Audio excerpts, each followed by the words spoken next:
welcome the Prime Minister of the Republic of Korea.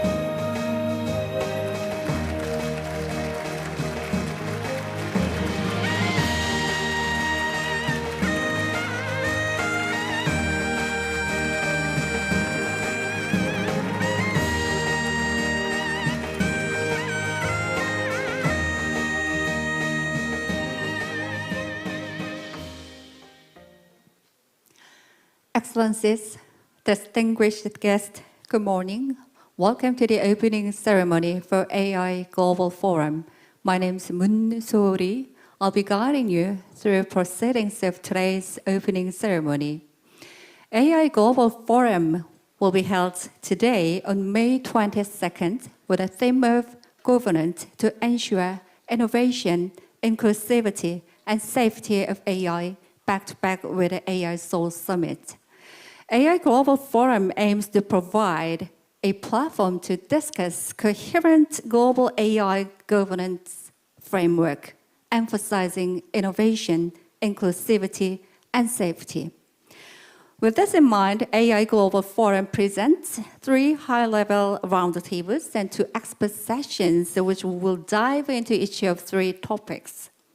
Without further ado, now we'll officially begin the opening ceremony for AI Global Forum. First of all, there will be the opening address by the Minister, His Excellency Jo Tae-yeol of Foreign Affairs, Republic of Korea. Please come to the stage. Ladies and gentlemen, please welcome him.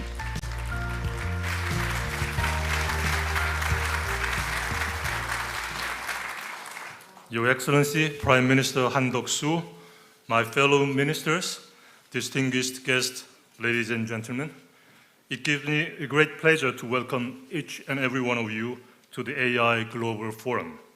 I would like to extend my deep gratitude to the distinguished panelists with a wide range of backgrounds who have traveled from afar to join this event. As you know, the AI Global Forum is taking place in parallel with the AI Seoul Summit. So I wish to take a moment to acknowledge our co-host for the AI Seoul Summit. Our special thanks go out to Secretary of State Michelle Donnellan and the entire UK delegation for their tireless efforts as the co-host. The UK's visionary leadership in organizing high-level forums such as the Bletchley Park Summit and spearheading global dialogues on AI governance deserves our full appreciation. In a similar spirit, the aim of the AI Global Forum is to provide a multi-stakeholder platform recognizing the critical need for an inclusive dialogue on AI. As a leading producer of both AI software and hardware, and with a robust indigenous AI ecosystem, Korea is well placed to assume unique roles and responsibilities within the emerging global AI governance framework.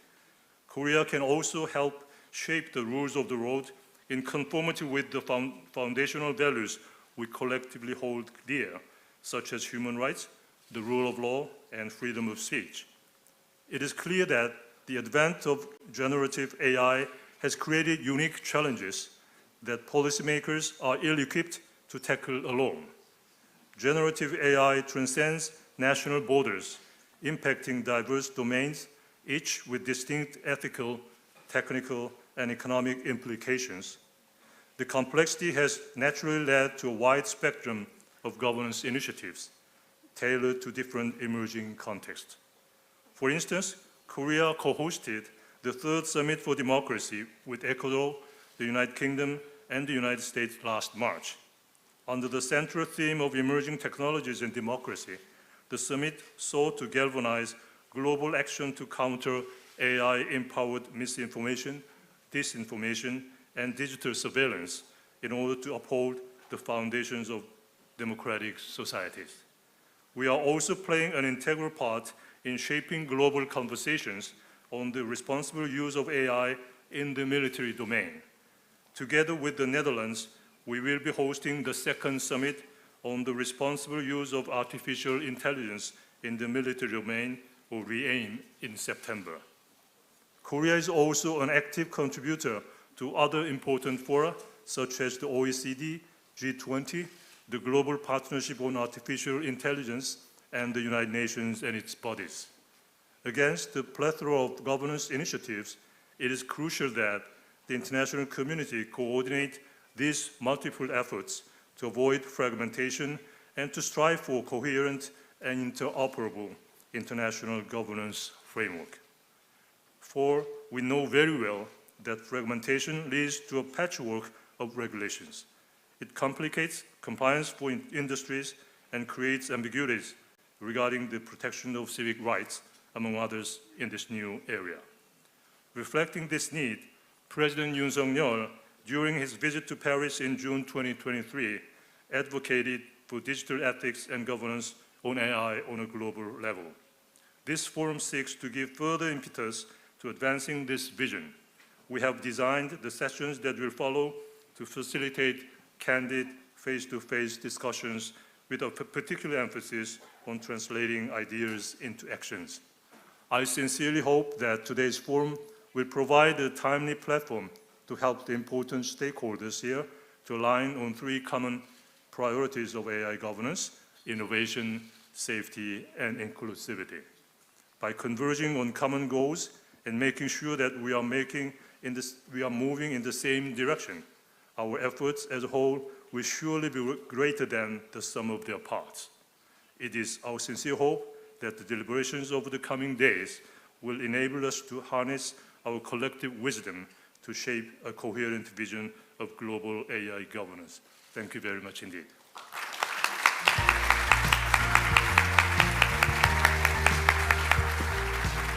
Thank you very much, the Minister. As His Excellency Minister mentioned, the AI Global Forum served as a vital platform for inclusive dialogue on AI, fostering frank discussions among diverse stakeholders. On that note, I would also like to offer thanks to all participants from diverse sections here for their presence. Thank you very much once again. And next, there will be the congratulatory remarks by His Excellency Han Duck-soo, the Prime Minister of the Republic of Korea. Please welcome him with a big hand.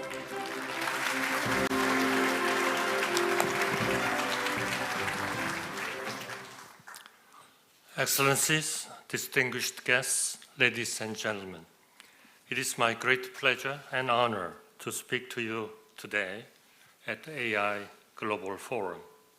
The Republic of Korea is delighted to work together with all the participants to contribute to the global conversations on AI governance through not only the AI Global Forum, but also the AI Seoul Summit, a joint effort with Prime Minister Rishi Sunak and the government of the United Kingdom. I would like to thank the UK government, which has been our steadfast partner in the summit, as well as a great supporter of this forum. Let me begin by sharing with you a good news that the leaders attending the AI Seoul Summit announced the Seoul Declaration on Safe, Innovative, and Inclusive AI last night. I believe this declaration will carry significant weight as a comprehensive vision for the emerging international AI governance. Indeed, safety, innovation, and inclusivity are the central themes of the AI Seoul Summit and the AI Global Forum. Safety is a priority. Safety strengthens public trust in AI. No one can deny that safety features are a critical element that determines the competitive edge and sustainability of AI models in the global market. Innovation is equally important. AI is expected to bring more breakthrough in scientific research, healthcare, financial service, education, and other public services.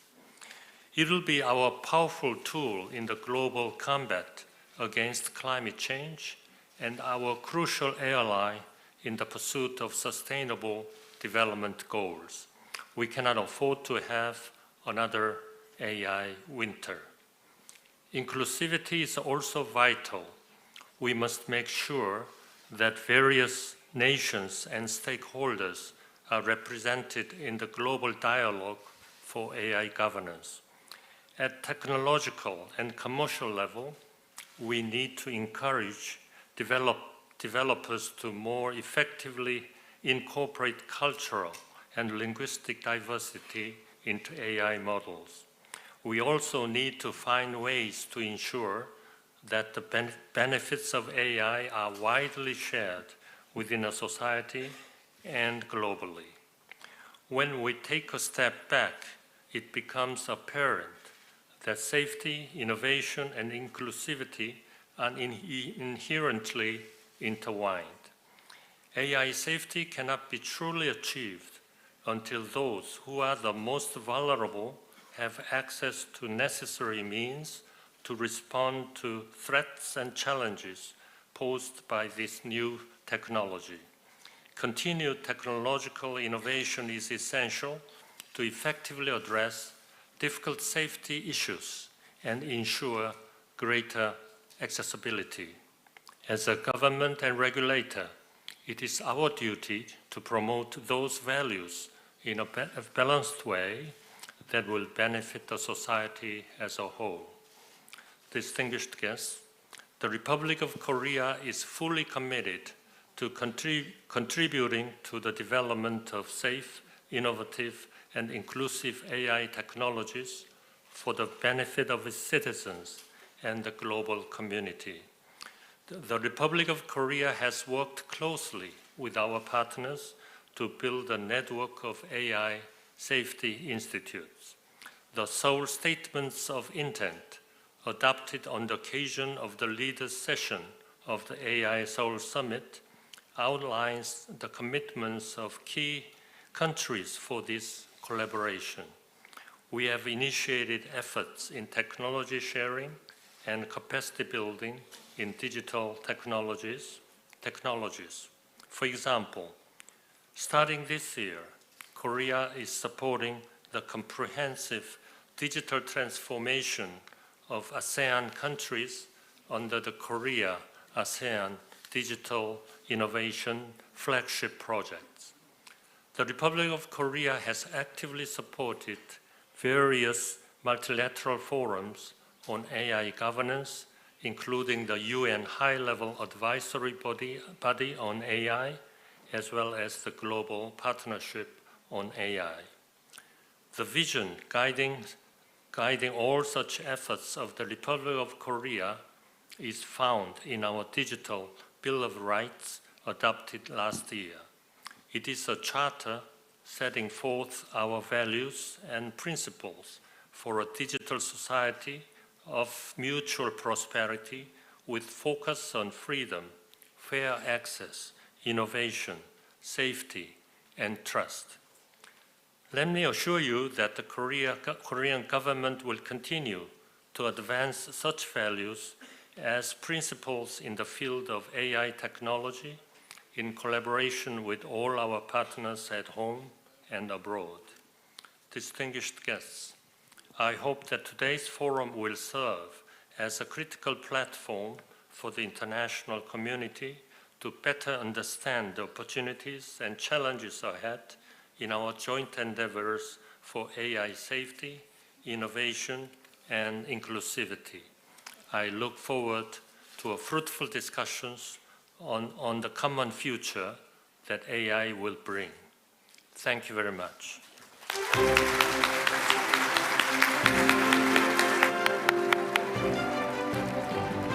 Thank you for your statement. His Excellency Prime Minister highlighted the significance of Seoul Declaration on safe, innovative, and inclusive AI governance adopted just last evening. Thank you very much once again.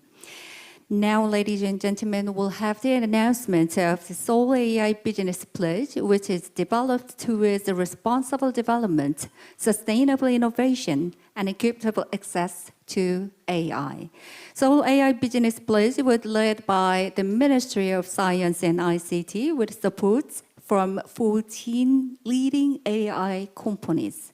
Today, we would like to invite these 14 companies up to the stage and to read the 3 key promises. As each company's name is called, please come forward and stand on the stage. First of all, please allow me to announce the name of Google. LG AI Research, Salesforce, KT, Microsoft, Samsung Electronics, Anthropic, SK Telecom, IBM, Naver, Cohere,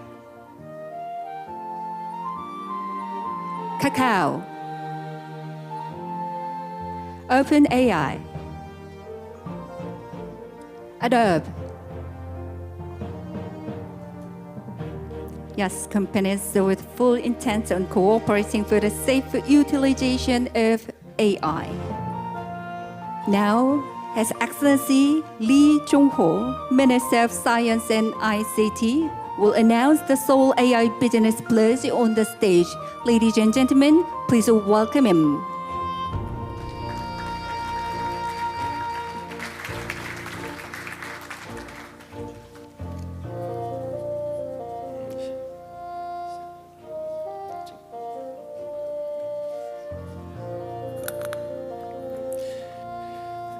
Good morning.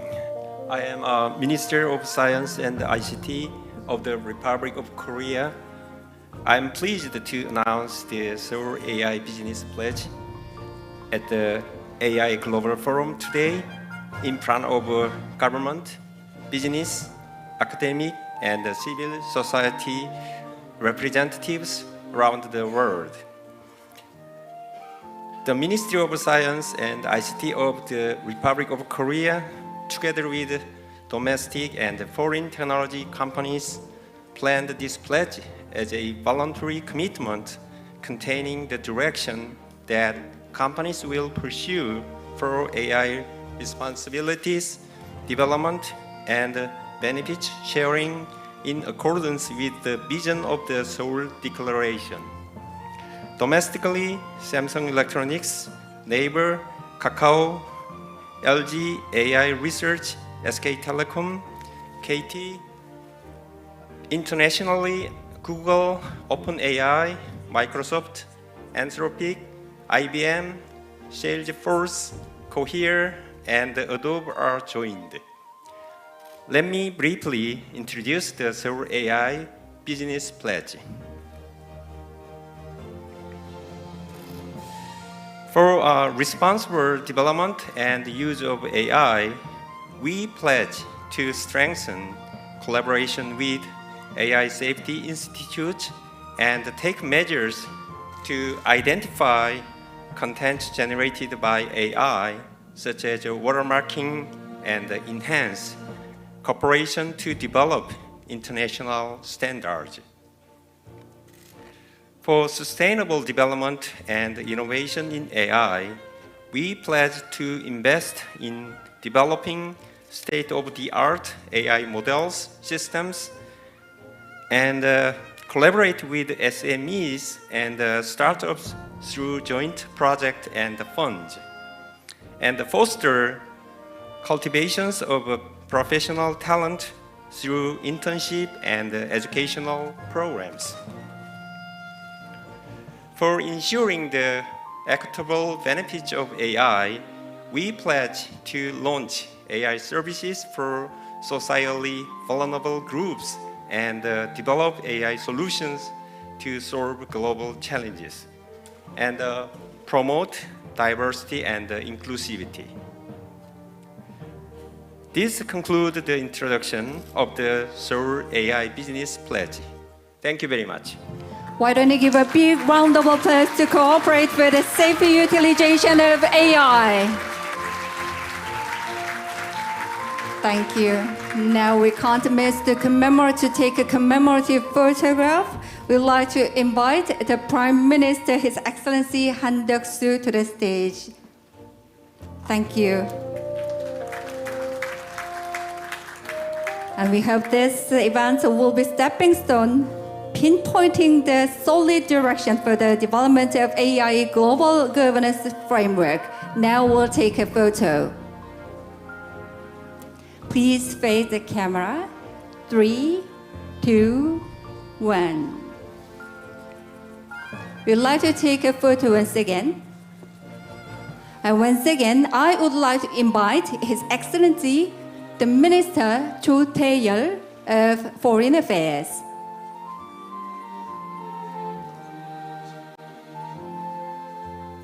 Now we'll take a commemorative photograph. 3, 2, 1. We'll take a photo one more time. We'll take a photo as we applaud.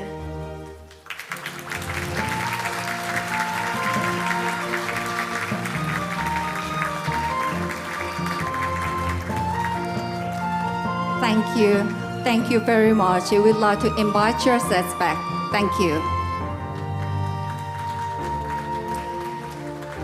Yes, please return your sets. This is a memento to show that our government will join in on your promise to utilize AI focused on safety, innovation, and inclusivity.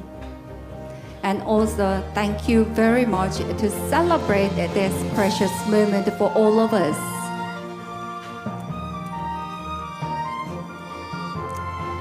Now, Your Excellencies, distinguished guests, we'll hear the keynote speeches by two of the most recognized leaders in AI globally. AI Global Forum is truly honored to have these two distinguished speakers with us today, despite of their very busy schedule. First keynote speech will be made by Dr. Andrew Ng. Dr. Andrew Ng is the Managing General Partner at AI Fund, a founder of Deep Learning AI, and an adjunct professor at Stanford University. I would like to Dr. Andrew Ng to the stage, who will present the first lecture with the topic of opportunity in AI. Ladies and gentlemen, please welcome him with a big hand.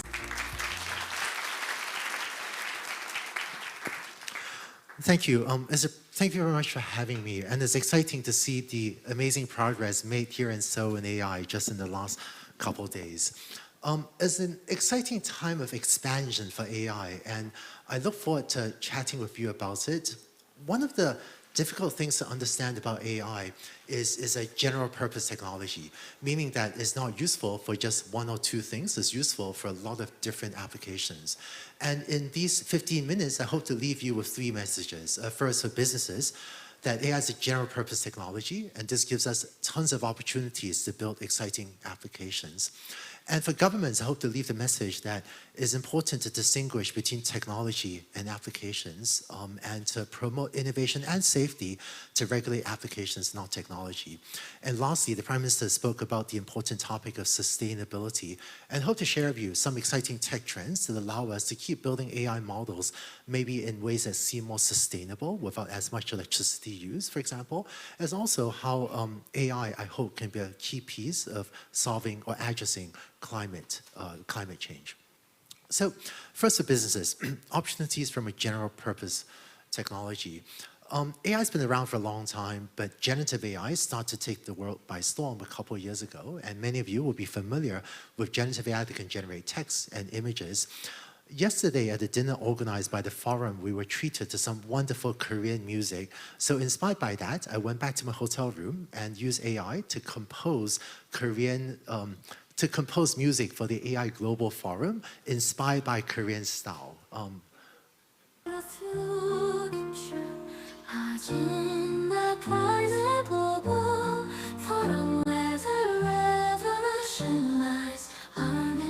Technology, we're breaking down the walls, uniting nations as one.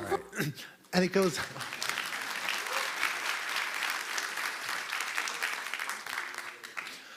And AI progress is so rapid, it lets us all do things that just were hard to imagine 1 or 2 years ago. The impact of general purpose technology, of generative AI, is impacting many different industries. My team at Deep Learning and AI Fund took some data from McKinsey and reanalyzed it, so you probably won't have seen this chart before, trying to understand what's the automation potential from generative AI on many different industries. And we see sectors like education and workforce training, business and legal professions, STEM professions, community services, and so on. Many industry sectors will be hugely impacted by AI. And this is a chart from a research paper by some friends at UPenn and some folks at OpenAI, estimating the exposure of different types of jobs to AI automation or augmentation potential. And the interesting thing about this chart is the horizontal axis is salary, going up to about $163,000 US a year, and the y-axis is the automation potential from generative AI. And you see that it's the higher wage jobs this time around, the knowledge work that is more exposed to AI automation. This is unlike earlier ways of AI where it tended to be the routine, repetitive work, maybe factory automation that was more exposed to automation. And I'm seeing a couple of things today. First, right now, at this very moment, I think every knowledge worker can gain a productivity boost by using generative AI as a brainstorming partner, to do the basic research, and so on. But most workers will need just a little bit of training to know how to use it safely and responsibly, but that productivity boost is possible today, not a month or two from now, but today. So I think this raises a challenge for governments to provide, and companies to provide upskilling for people to learn to use these things. And in addition, many of you will be familiar with using websites like ChatGPT or Gemini or Claude. But in addition to the web user interfaces, generative AI is also creating a lot of new opportunities to write new types of software applications that just were not possible and were much harder to build before. And that too, new software, not just the ChatGPT-like applications, will be an important step for how AI brings value to a lot of people. And when I speak with both governments and businesses, a question I'm often asked is people say, hey, Andrew, you say there are a lot of opportunities. Where are the biggest opportunities? So I want to share with you what I think of as the AI stack. At the lowest level is the semiconductors, very important. Often we have cloud companies building on top of that. And then AI tooling companies that sell AI technologies. And it turns out that whenever there's a new wave of technology, like there is with generative AI, the media tends to talk a lot about these layers, about the technology layers, about the tooling layers. It's fun to talk about what OpenAI or Google or NVIDIA or Samsung or SK Hynix are up to. But it turns out that while there will be opportunities in these layers and there will be some huge winners, I think that there's another set of opportunities that's even bigger, and that's the application layer. Because almost by definition, for the technology companies at the lower layers to be successful, the application companies had better do even better and generate even more revenue so they can afford to pay the technology providers. And I think for many nations and for governments building services for citizens, a lot of the focus should be on building applications. Though I think there'll be opportunities up and down the stack. And this is why my team AI Fund, we actually end up building about one startup per month, and there are just so many things we're building. In addition to all the opportunities to build, for governments, I think we want to promote both safety and innovation. And there's one key message I hope to leave you with, which is the importance of distinguishing between applications and technology, and to regulate applications rather than technology. So here's what I mean. I'm going to draw a technology layer as well as an application layer. So let's use an example. An electric motor is a technology. You can design an electric motor, and that electric motor, which is general purpose, can go into many applications, including a blender or electric vehicle or a dialysis machine for healthcare, or a smart bomb. And if you look at each of these applications, we can ask, how do I make a blender safe? How do I make an electrical vehicle safe? In contrast, it's very difficult to say, how do I make an electric motor safe? If you try to say, I need to make electric motor safe, you end up just building very, very small electric motors, and which is not what any of us want. So technology refers to tools that can be applied to many ways to solve many problems, and applications to specific implementations that solve particular customer needs. In the case of AI, AI models are a technology. For example, you may have heard of large language models. This is where AI researchers use AI to read lots of text on the internet and learn to predict the next word over and over. That's a technology. And this technology can be used to build a medical device or to give medical advice, or to build a social media feed, or to build a chatbot, or to use political deepfakes. Some of these are good applications, some of these are maybe more problematic applications. But when we look at the applications, we can then figure out what are the risks, what do and do we not want in social media or in medical devices, and regulate against the actual risks. And the challenge I'm seeing for many governments is risks are a function. They depend on the application, not on the technology. And when you regulate a general purpose, if someone regulates or puts burdensome licensing requirements on a general purpose technology, like electric motors or like AI models, that tends to just slow down the technology unnecessarily, to my mind.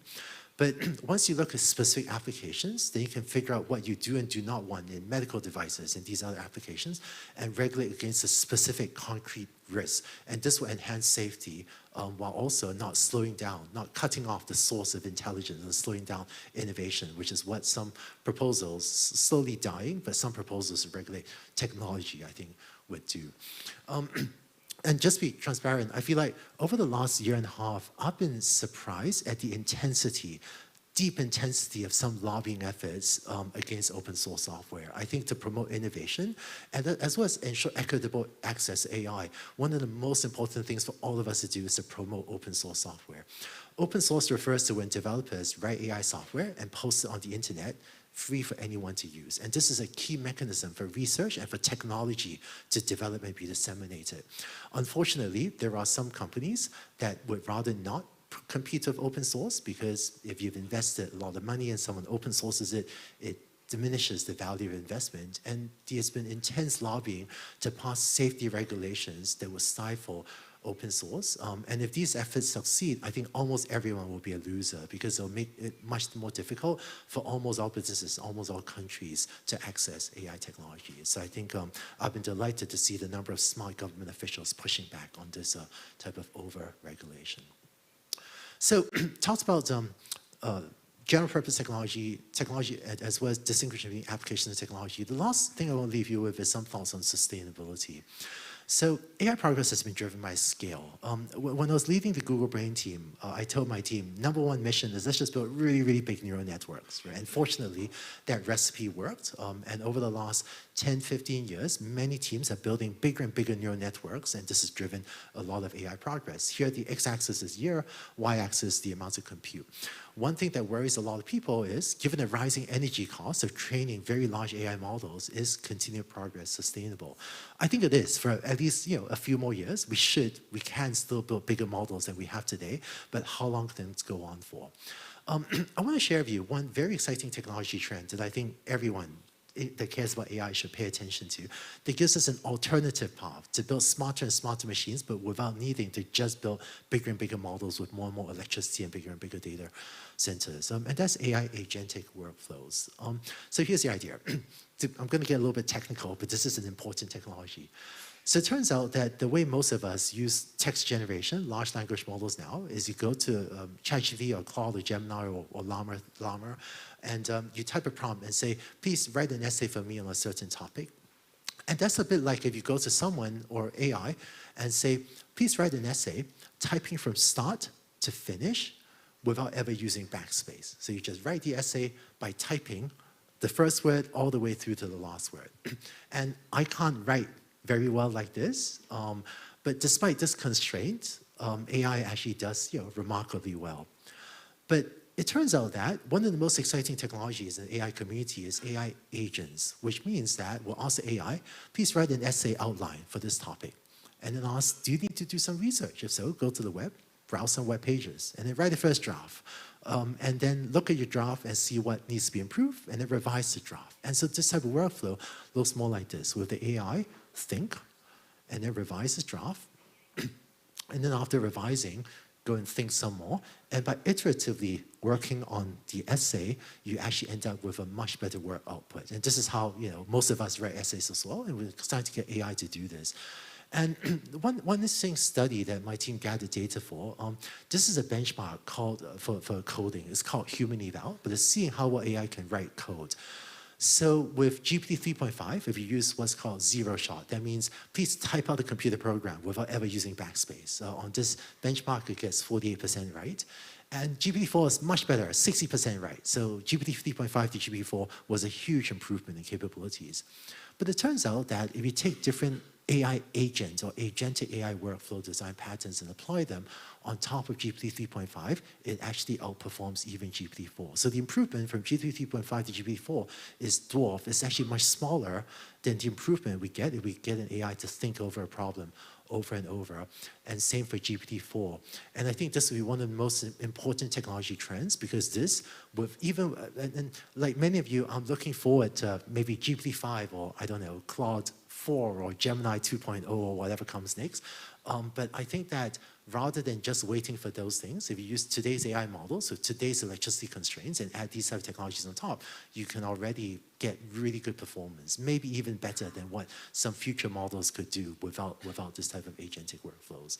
And I think this also may offer a more sustainable way to build more intelligent systems than only building bigger and bigger models, although I think we should do that too. And then I think the Prime Minister spoke about climate change. I want to just leave you with one thought. I think often we wonder if AI is the problem, but sometimes AI may not turn out to be the problem. Maybe it'll turn out to be a solution. I don't know if it'll be the case for climate change. But it turns out that I think one of the most promising options we should consider for climate change is climate geoengineering. Specifically, this technology, there's an idea called stratospheric aerosol injection, in which you spray aerosols high up in the atmosphere to reflect sunlight away from Earth. And this is like throwing up an umbrella over our planet to give ourselves more shade to cool down the planet. The science that this will cool down the average global temperature is actually very solid, but we don't understand the local effects. So some of my collaborators and I should use AI to build a climate emulator to try to understand, simulate how the climate will evolve with and without geoengineering. So we know what it is up to 2024. Without geoengineering, we end up 3.9 degrees, and we end up with about, 2.5 degrees. And I think AI climate simulations like these, I think would be critical in order to better understand solutions like geoengineering, which I think is an important potential, not sure it is, but important potential short-term amelioration of climate change that nations should seriously consider. So rather than viewing AI as the problem, which sometimes it is, to be honest, I think AI can also be a key part of the solution to this most pressing problem of our time. And just to wrap up, these were my 3 messages. I think for businesses, AI is general purpose technology. A lot of exciting work lies ahead to build applications. For governments, I hope you distinguish between technology and applications, and to promote both innovation and safety, I hope you regulate applications and not technology. And lastly, for sustainability, there's new technology, agentic AI, that I think all of us should pay attention to, as well as I hope AI can also play a role in addressing climate change. With that, let me thank you all very much.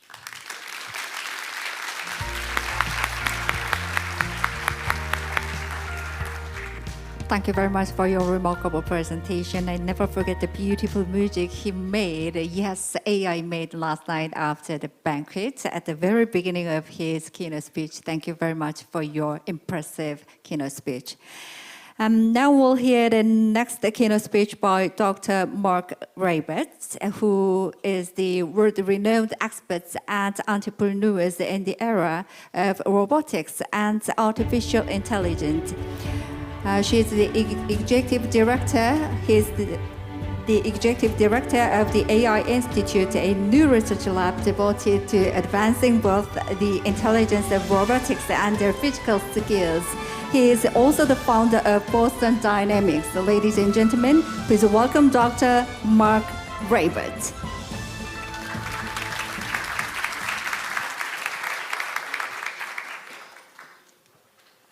I am so glad to be here. Thank you for inviting me. You know, I love robotics, and it's currently a very special time in robotics. Robots haven't ever been as exciting and as successful and as able as they are today. We still have a ways to go, but I am really enthused by all the stuff that's going on. And today I'm going to show you a little bit about what's going on. But first I want to say, in the lobby of the hotel this morning, I bumped into someone I knew, and they said, "So Mark, are you going to talk about robots, or are you going to talk about AI?" Since I have a robot hat and an AI hat. And in my mind, there's no difference between the two. Robotics is the embodied side of AI. It's the part of AI where you have a physical system, like a person is a physical system, and it's the interaction between the intelligence and the physical system that really makes it new and exciting. And I think this technology has an opportunity not only to increase productivity around the world. I think many times we focus on productivity as the main goal of robots because they could do work in factories and warehouses and places like that. But I think that robotics and AI also offer the potential to free people from doing dull, dirty, and dangerous work like many people have to do. I think, as Andrew just said, there's a chance for robotics really to solve problems. Yes, I'm sure that as we develop things, it will create problems, but I think that there's a huge opportunity, really a bigger one, to solve humanity's problems using AI and robotics. And I hope that can stay in the viewfinder over the course of the day and the follow-up meetings, and we keep that balance between opportunity and risk in mind. So with that, I thought I would talk a little bit about robots. I already said that I think that robotics and AI are really one thing, but there are kind of two parts to the solutions. One part has to do with the physicality of making robots do interesting things like get mobility and dexterity and perception and that real-time interaction. And there's an important role that we've made a lot of progress on. And then the newer part, the one that's sort of caught up in this recent wave of foundation models and generative AI, is making the robots smarter. Because to be honest, most robots today, while they might be physically able, and in some cases physically able like a person, they're still pretty stupid, and it takes a lot of work to program them and tell them what you want them to do. So I think there's an opportunity for advancing on that front, and I'll say a couple of words about that. So I'm just going to show you so much is going on today in robotics. That robot in the bottom in the middle is a Boston Dynamics robot. There's about 1,500 of them around the world, and I'll show a little clip of some of the work that that robot's doing. But recently, there's just been a springing out of other robot companies building quadruped robots. This one here has wheels on the legs. This is a little small one that's affordable for researchers at universities and things like that. It's just very exciting to go from the research lab into commercialization where lots and lots of people are getting interested. In humanoids, it's even more so, which is amazing because I think that the humanoid robots still have a ways to go before they're going to be really practical for doing work. On the other hand, there's dozens of companies trying to build humanoid robot products. These are 5 in North America, and here's 4 or 5 more in Asia. And I'm told by people at some of these factories, at some of these companies, that they expect by the end of the year to be maybe 100 companies building humanoid robots, even though essentially none of them have done useful work yet. So what an exciting time that there's so much enthusiasm, so much funding, so much opportunity, and all we have to do is make it work. So I'm going to show a couple of clips. This is some of the things that this quadruped robot built by Boston Dynamics is being used for. That was an oil rig where it's very expensive having people, and this is a refinery where, because of its advanced mobility, the robot can carry sensors and do routine inspections that really aren't getting done enough in order to make sure the place works right. This is at a power generation facility where you can't have humans while they're operating. This is an integrated circuit factory in Vermont where the robot's used to make sure that equipment doesn't fail before it gets repaired and diagnosed. And they can be used to build digital twins that allow automation and measuring progress.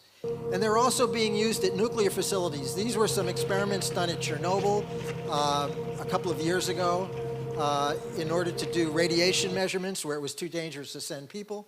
And I'm really delighted that SPOT helped the Japanese people who were rehabilitating, or I guess they were decommissioning, the reactors at Fukushima in order to get into reactor 4 that hadn't been entered for 11 years after the disaster, and it was able to go up some stairs, open some doors, so that they could get some data about the status of that reactor. So there's just a big variety. There's dozens and dozens of applications that robots like this can be used for. This is sort of a clip that shows some of the athleticism in a robot that Boston Dynamics built. This is the Atlas robot. Many of you have probably seen these clips on YouTube.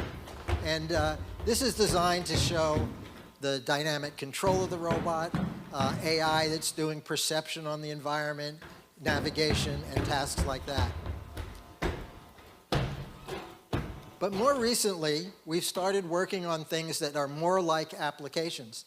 So here's the robot is selecting parts from fixtures, doing navigating in the workshop there, lining them up on tables. Some of these parts are car parts. In order to do this, the robot has to be able to control its body. It uses cameras to have visual perception. It has to do dexterity, where it uses its hands in order to grasp the parts and manipulate them. Here the robot's using its strength to lift this wheel rim, which is pretty heavy, and it's able to take it and place it on the table. And this next shot is going to show a task that's very similar to one that goes on in car factories called sequencing, where actual car parts are selected from single SKU, and then they're prepared in order to be used by people who are going to assemble the vehicles once the car comes down the assembly line. So, you know, this isn't ready to go into a factory today, but it's not hard to imagine that in a very short time, we'll be able to get the speed and the performance up so that this thing could be used in order to do work and increase productivity and things like that. And then Boston Dynamics recently showed this new version of their Atlas robot. This is the only clip that's been out there so far, but it's a very unique design, and it's got a huge potential, and I can't wait until we can bring one here on the stage and show you all what it can do.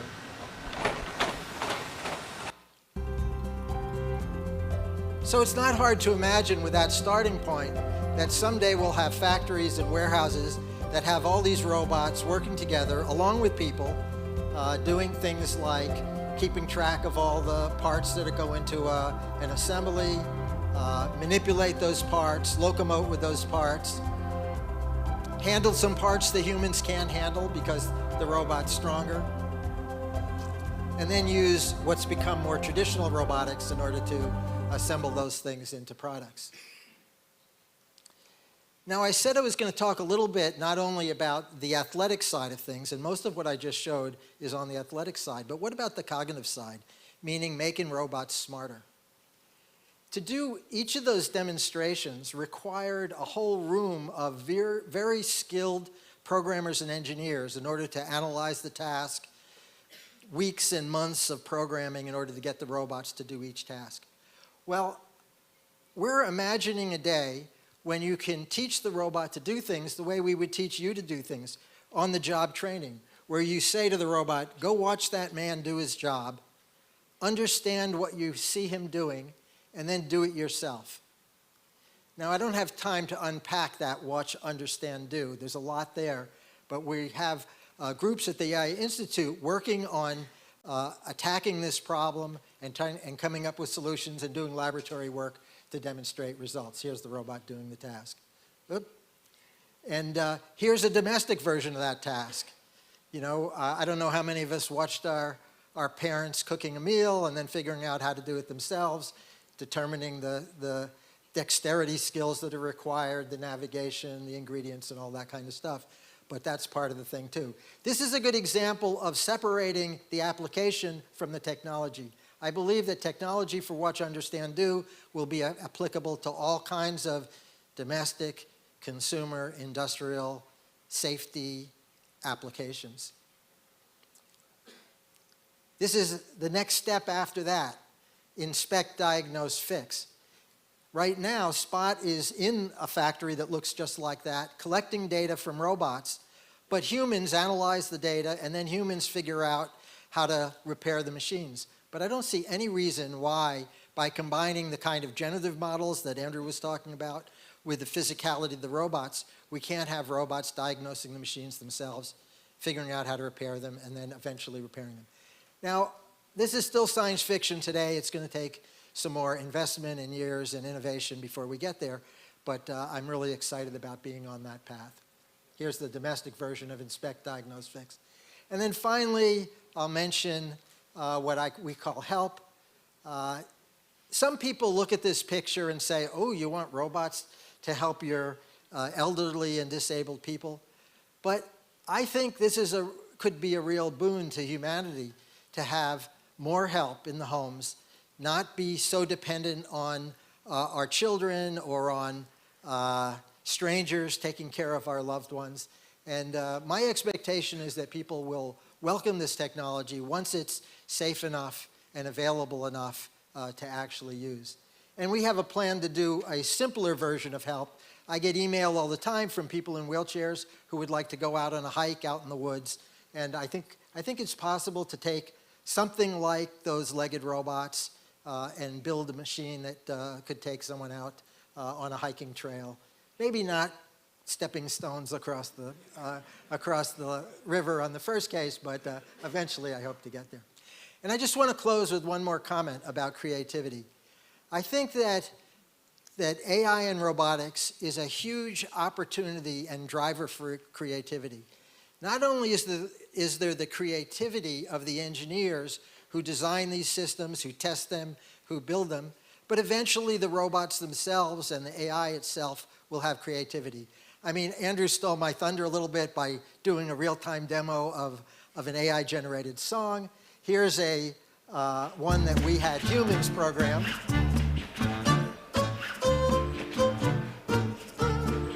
But I don't think we should lose sight of this aspect of the whole endeavor, that it's an opportunity for people and machines to be creative. Eventually, I want to come back here with robots and humans dancing together to live music, maybe live music that's being created by a mixture of people and robots. And I think there's a great, rich future from this kind of work. So thank you for listening.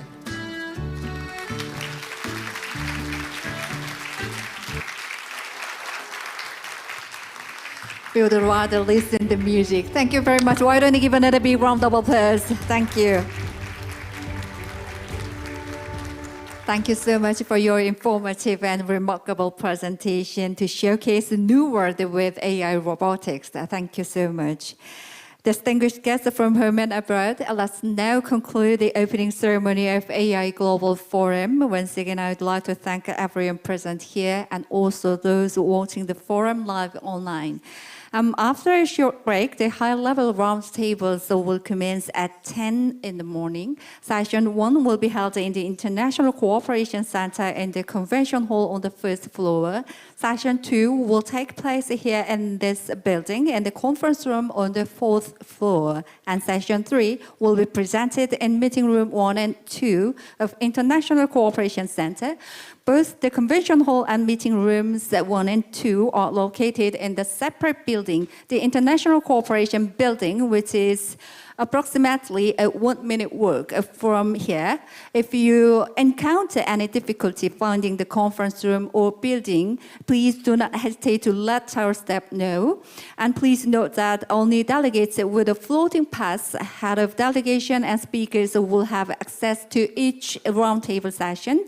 Other delegates are welcome to remain here at the Johnson Auditorium for high-level roundtable 1 listening room. And the high-level roundtables will be followed by the expert sessions in the afternoon. Please note that forum will end without the closing ceremony. Once again, thank you very much for your participation. 감사합니다.